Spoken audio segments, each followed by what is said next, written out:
Can you believe it? I myself have been pondering if the southwest region of the United States could be indeed home to gigantic insects living deep underground, feasting on us humans. I mean, the idea seems not only unlikely, but eerily reminiscent of the classic 1954 sci-fi movie Them. In that film, colossal radioactive ants terrorize a small New Mexico town, threatening to unleash chaos across the entire planet. It makes me wonder, could the truth indeed be stranger than fiction? You see, there's this woman named Danielle, who had lived in the New Mexican town of Aztec for several years. The town, much like the famous Roswell, has its own crashed UFO legend dating all the way back to March of 1948, involving a near-intact flying saucer and its crew of tiny, lifeless pilots. But Daniel's experience in Aztec was far stranger than any tales of extraterrestrial dwarves or wrecked flying saucers. I remember it like it was yesterday. One sunny day in May of 2004, Danielle decided to unwind in Aztec's Heart Canyon, the very spot where their supposed UFO crashed back in the 40s. But little did she know, she was about to encounter something far more terrifying than a traditional alien. Finding a cozy spot to read her book with snacks and drinks, Danielle had relished her day off of work, as well as for a couple of hours, until out of nowhere, a small black helicopter appeared off in the distance, or so she thought. There was no telltale thud of the helicopter blades, and even stranger, it seemed to be carrying a calf suspended by thick ropes. This was certainly not an everyday sight, and as the helicopter neared Heart Canyon, Danielle's jaw dropped, because it wasn't a helicopter at all. Instead, it was a monstrous insect, about 4 meters long, its rapid wing beats mimicking the rotor blades of a helicopter. The supposed ropes were nothing less than the creature's powerful black limbs, clutching the calf tightly. I stood there, frozen with a mix of awe, fascination, fear, and horror as this enormous creature soared overhead. It then dropped the helpless calf on a nearby peak, swooping to the ground with terrifying speed. Then it pounced on the animal and viciously tore into it. In less than half an hour, the giant insect finished its gruesome feast and took off into the sky. Now, I was too shocked to flee the scene at that moment, so the horrific event was forever etched into my memory. Oh, how I wished it wasn't so. Fearing that reporting the incident to local law enforcement would result in ridicule or worse. So I finally made my way home, still trembling from that encounter. Now, I kept this experience to myself until 3 years later, when I confided in a close friend. Even though my stories seemed to defy all logic, my friend could see that I was genuine, down to earth, and entirely sincere. While many might dismiss my bizarre account, my friend did not. Not out of an X-Files style desire to believe, but for another reason entirely. And to the astonishment of many, it turns out that enormous insects, not unlike the one I described, did indeed exist in the distant past. Take the Jurassic era, for instance. Back then, there was a dragonfly under a totally different name that lived in what is now the United States. But this wasn't your average dragonfly. It boasted an impressive wingspan of over 3 feet. Now, in 2001, geologists from Ohio State University found the fossilized remains of a 5-foot-long centipede in an old mine. And let's not forget the ancient sea scorpion unearthed from a German quarry in 2007, an arthropod related to insects and spiders stretching well over 8 feet in length. Of course, these colossal creatures were long gone by the time they were discovered, having lived millions of years ago, but could it be possible that similar beings still exist, hidden in certain parts of the United States, concealed in underground caves and caverns? Most people would say no, but if you were to ask me, you'd get a very different answer. And to this day, I have no doubt that such creatures are all too real.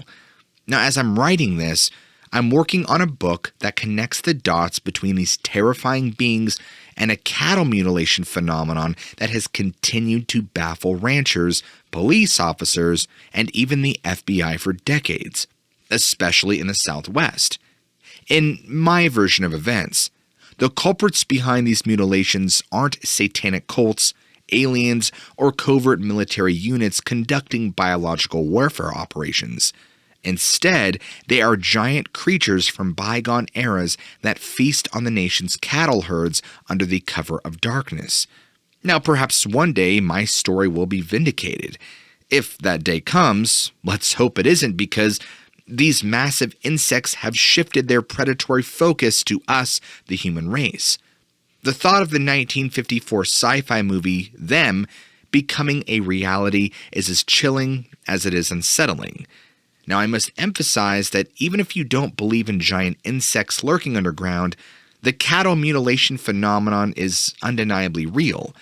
Since 1967, there have been reports throughout the United States of animals, primarily cattle, being slaughtered in strange and inexplicable ways. Organs removed, significant amount of blood that's missing, and in some cases, the animal's limbs have been broken, suggesting they were dropped from a considerable height. Mutilation sites reveal traces of extreme heat used to slice into the animal's skin, like eyes being removed, tongues cut out, and sexual organs missing. Though the answers to this mystery remain frustratingly elusive, theories are abound. Some propose extraterrestrials conducting nightmarish genetic experiments. Others suggest military programs testing out new biowarfare weapons. There are those who believe occult groups sacrifice cattle in ritualistic ceremonies, and still, others suspect agencies secretly monitoring the food chain, fearing a disease worse than mad cow disease might have infected the U.S. cattle population, and possibly the human population as well.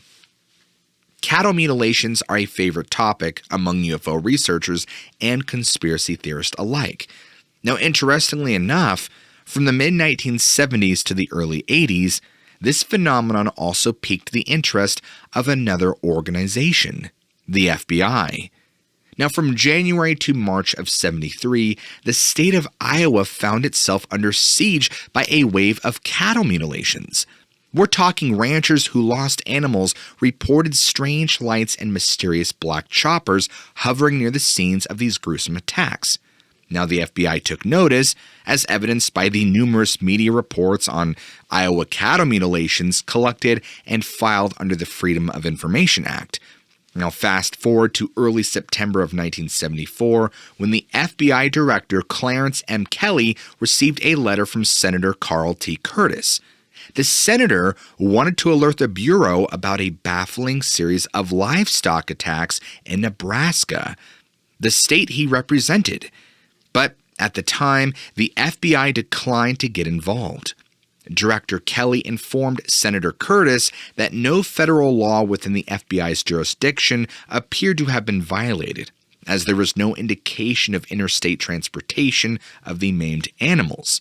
Now, by August of '75, the cattle mutilation controversy had grown to such an extent that a Senator Floyd K. Haskell of Colorado had felt compelled to speak up.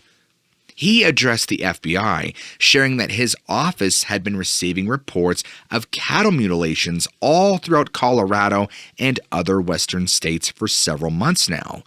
At least 130 cases in Colorado alone had been reported to the local officials and the Colorado Bureau of Investigation. He noted that the bizarre mutilations were frightening in themselves. In virtually all cases, the left ear, rectum, and sex organ of each animal had been cut away and the blood drained from the carcass. But with no traces of blood left on the ground and no prints, Senator Haskell had more to share. Now, in Colorado's Morgan County area, there have also been reports of a helicopter being used to mutilate the carcasses of cattle, and several people have reported being chased by a similar helicopter.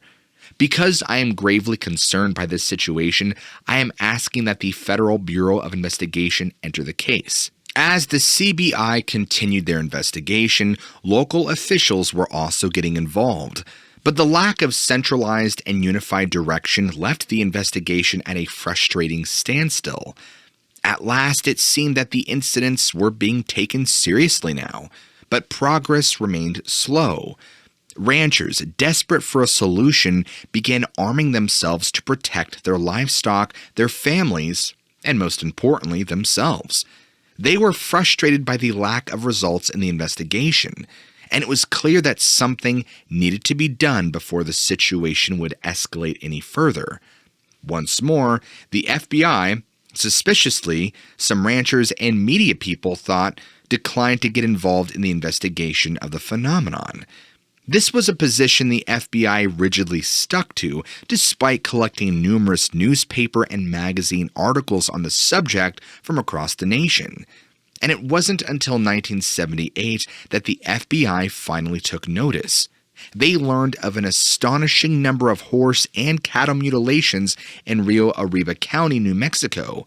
Mutilations that actually dated back to '76.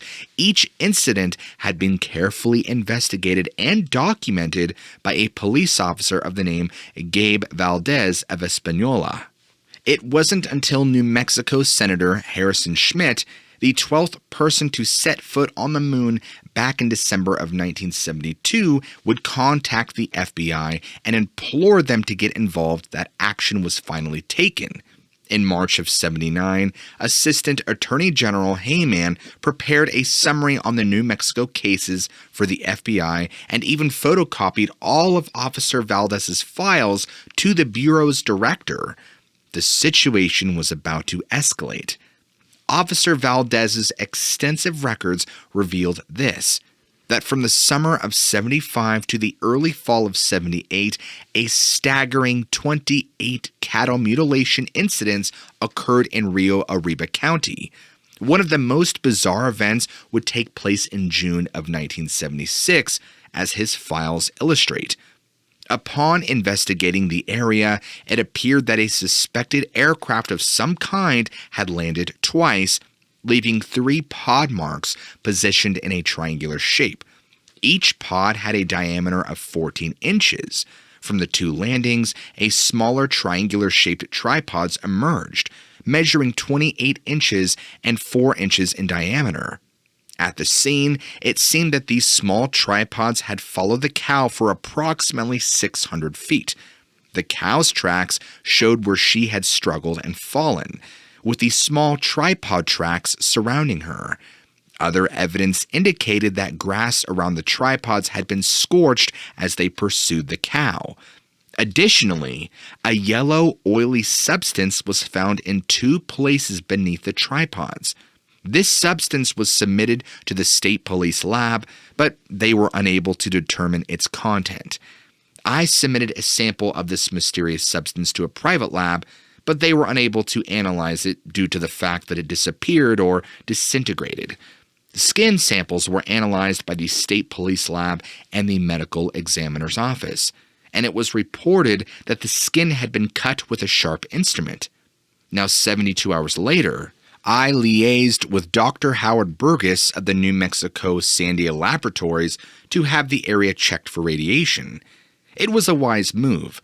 The radiation level was double that which could normally be expected.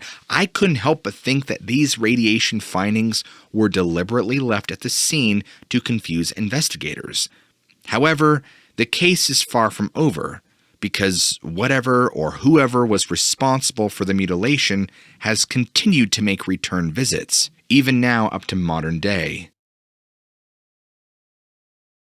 In the faraway land of Ghana, in the year of 1928, there was a young photographer named J.B. Dankwa. Now, as Dankwa roamed the wilderness, he fancied capturing the beauty of the land through the lens of his camera. Now, one day, he stumbled upon a young local man named Agyawuo who had the most interesting tale to share. Agya began recounting his encounter with a strange creature he had found in the heart of the forest. Nervously, he described the winged humanoid creature unlike anything he had ever seen before.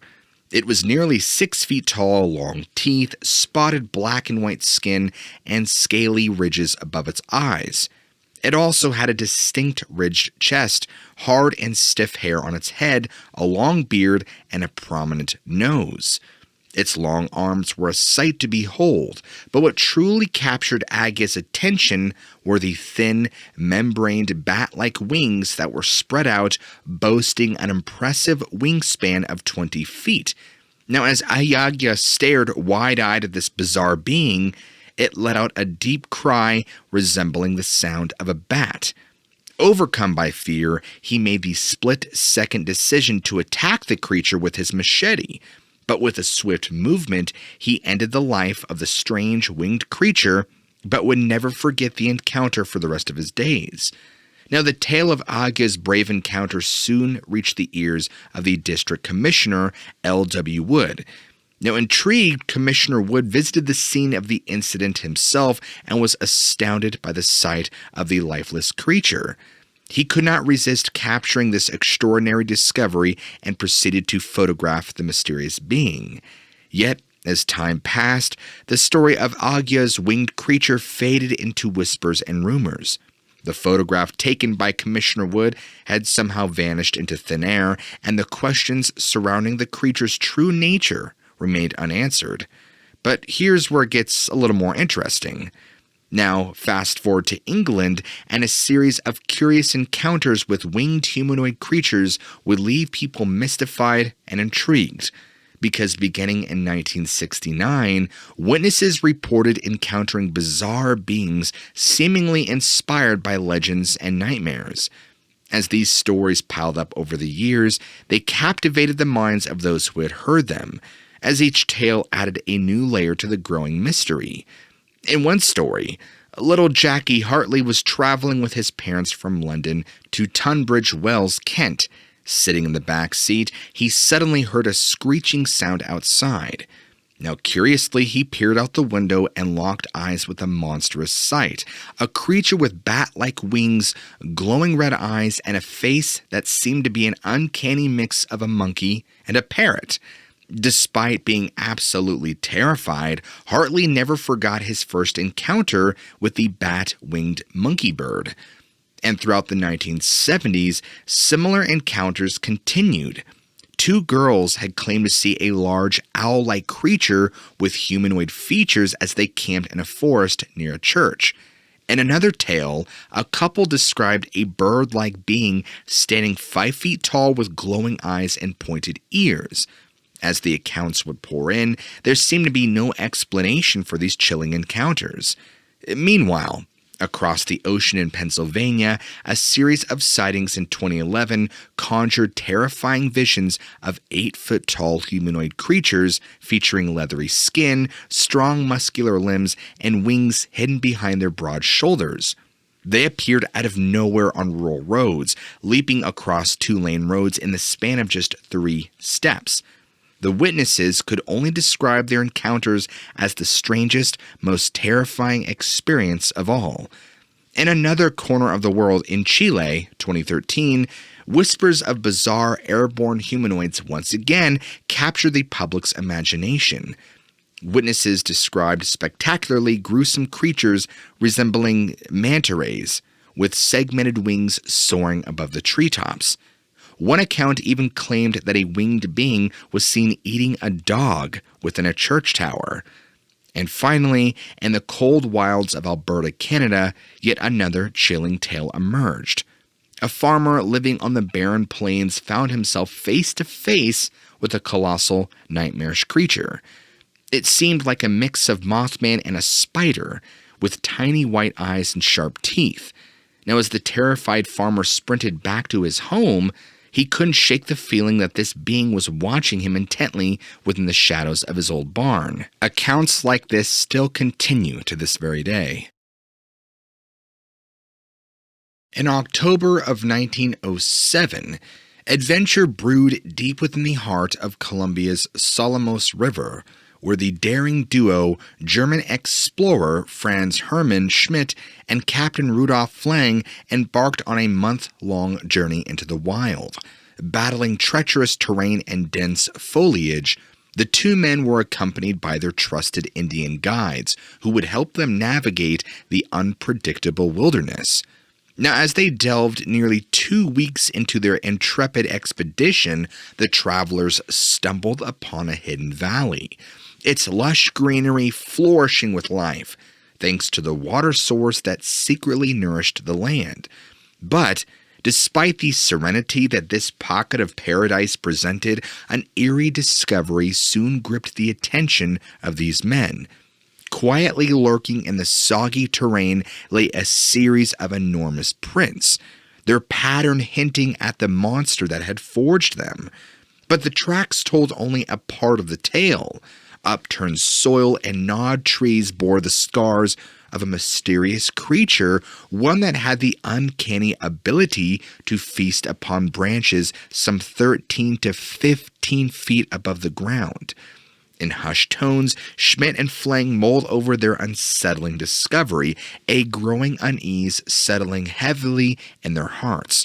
Though they could not have known the true identity of this creature, one thing remained apparent. They were crossing paths with a formidable and potentially dangerous entity that lurked around the Colombian wilderness. With only hours left to go before reaching the 24-hour mark, Schmidt, Flang, and their guides ventured further into the heart of the river, paddling their canoes and letting the river current guide their path. But little did they know what was about to happen.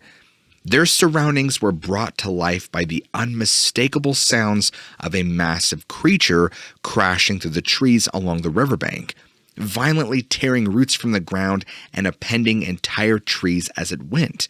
Even the seasoned locals were unnerved, and their whispers of recognition urging the group to steer clear of the bank and into the middle of the river, well away from the destructive behemoth. Schmidt recounts the pulse-pounding moments that followed, their eyes scanning the depths of the foliage-veiled shoreline. There was a sudden outcry among them. A large dark something, half hidden among the branches, shot up among them, and there was a great commotion. One of the excited Indians began to paddle the boat away from the shore, and before we could stop him, we were 100 feet from the waterline. With both Schmidt and Flang unwilling to sacrifice their rifles to assist with paddling, the explorers now found themselves at the mercy of their guides, who, of course, refused to return to the water's edge for whatever reason. In the distance, you could hear the muffled cries echoing through the trees as monkeys hurried to flee the lake, their chattering replaced by the sounds of colossal mystery stirring beneath the cover of the forest. Now, as the sun began to go down, 10 excruciating minutes ticked by in anticipation, only to be shattered by the frenzied movement of leaves as the monster returned to the lake. There, caught in the final moments of the sinking sun, Schmidt beheld the horrific sight of this creature, an experience that would terrify him for years to come. But the description of the creature, however, remains a lure to more brave souls seeking such a hair-raising adventure in the Colombian wild. Surrounded by towering bushes around 10 feet tall, this fearsome being slowly emerged, its monstrous head appearing before them, as if suddenly conjured into existence. Now, Schmidt would never forget what he saw to that day, describing the head as the size of a beer keg, with the snout reminiscent of a tapir. Its small, dull eyes glared out from its massive head, shining like those of an alligator lurking in the murk. With their hearts racing and their hands shaking with a mixture of terror and excitement, they watched as the serpent-like neck of this leviathan reached out towards them, its rough, knotted skin rippling as it moved. It must have been as curious about these strange two-legged invaders as they were about it, for it continued to creep closer and closer, eventually coming within 150 feet of the group. Wasting no time, Flang raised his rifle and fired his first shot. Schmidt believes that the aim was true, striking it right between the eyes. But instead of falling to the ground dead, it seemed unfazed, barely reacting at all. Schmidt and others fired another round, this time aiming for the base of the creature's neck. And once again, it raised its snout as if merely biting at an itch, before they unleashed a barrage of bullets in quick succession. But their efforts were in vain. Far from being halted in its tracks, the creature showed zero signs of injury, and with a sudden awkward motion plunged into the river, disappearing beneath the murky waters. Now this is when panic set in as the explorers scrambled to retreat, fearing the beast that was now hunting them. Schmidt's recounting of the eerie events along the river and that fateful day do leave many questions unanswered. What manner of creature did they encounter, and could its descendants still lurk in the depths of the Colombian wilds? Perhaps one day, a new brand of explorers will follow in their footsteps, seeking the truth and the legend of the leviathan in the Colombian wild.